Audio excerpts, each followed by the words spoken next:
Jodi Kluchar still remembers the intense pain and fear she felt after a complicated emergency C-section several years ago. I was surprised to be awake because I thought I was going to die.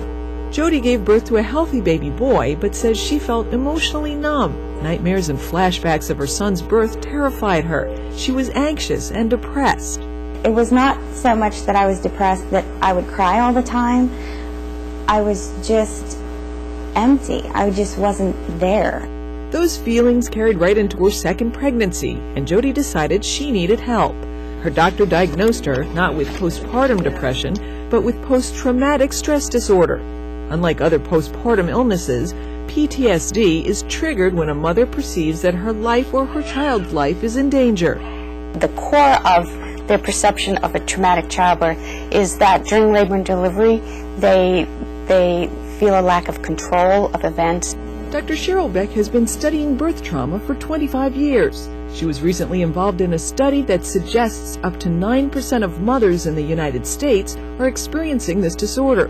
Dr. Beck says that although many times medical charts will indicate a completely normal birth, a traumatic childbirth is in the eye of the beholder, so that all that matters is the perception of the woman. There are distinct warning signs that a mother has developed PTSD. Dr. Sue Varma with the American Psychiatric Association says those symptoms include flashbacks, nightmares, irritability, and avoidance. So the person, in this case the woman, is avoiding any memories or any triggers of the trauma, whether it be the hospital, the doctors, and sometimes even the baby.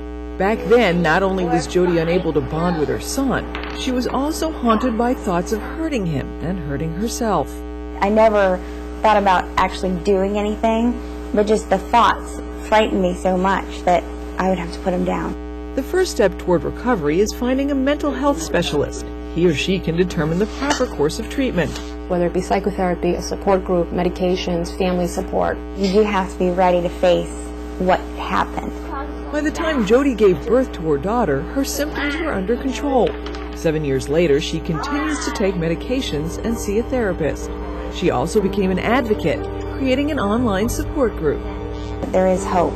I've been in the deep, dark pit that I never wanted to be in, and I've made it to the other side.